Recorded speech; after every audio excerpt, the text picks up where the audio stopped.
Children, if we talk about this, now here is the alveoli. Okay, it is the alveoli.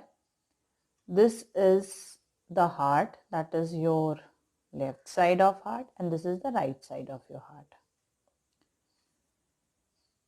Now children, in alveoli, the partial pressure of oxygen is 104 mmHg, where partial pressure of oxygen is 40 mmHg. Now,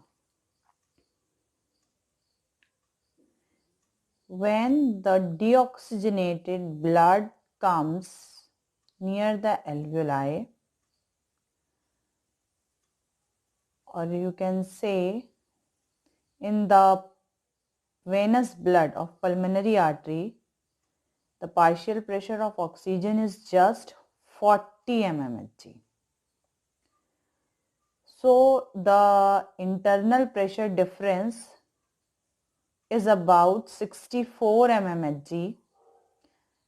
So as oxygen diffuses from alveoli to blood, ठीक है, pressure difference हो गया, pressure gradient develop हुआ, तो oxygen alveoli से blood में transfer हुआ,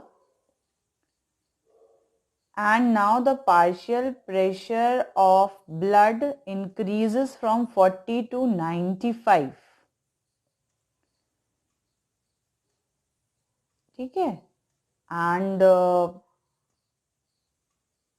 percent of saturation of hemoglobin is 97 to 99. Where we talk about this venous blood, so carbon dioxide having a 46 mmHg, while the alveoli is having a 40 mmHg. So the difference of 6 is responsible for diffusion of mercury, that is carbon dioxide, from this venous blood into your alveoli. After the gases exchange, this will happen and the blood become oxygenated, and partial pressure of oxygen as 95 mm of Hg, and partial pressure of carbon dioxide is 40 mmHg.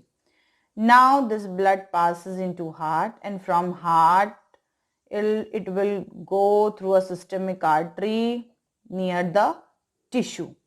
Now first exchange occur between the alveoli and the blood in near alveoli. Now the second occur between the tissue and your blood capillary. Now in this next, what happen is that now when the blood reaches in the tissue, now the internal respiration will occur, and this internal respiration, now if we talk about, so here the as in tissue the metabolic activity is going on, so here the partial pressure of oxygen is 40, whereas the partial pressure of carbon dioxide is 45. The blood which is coming having oxygen with partial pressure of 95 and carbon dioxide having a partial pressure of 40. So now again the concentration gradient occur.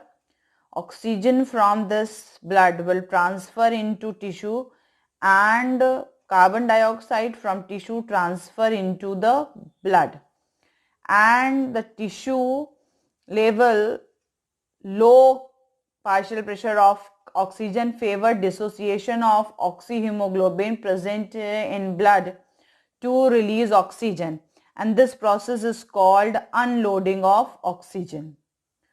Now arterial blood has high partial pressure of oxygen as compared to tissue, that is about difference of 20. So blood diffuses in it. At tissue level, carbon dioxide is high about 52 mmHg, while the arterial blood is 40 mmHg. So carbon dioxide diffuses from here to blood. So internal respiration, blood receives carbon dioxide from tissue and give oxygen to the tissue. Now this blood will come again into heart and then will again go to the alveoli, where again the exchange of gas take place. So coefficient of utilization is 25%, as venous blood has 75% saturation of hemoglobin. So in this way exchange of gas take place.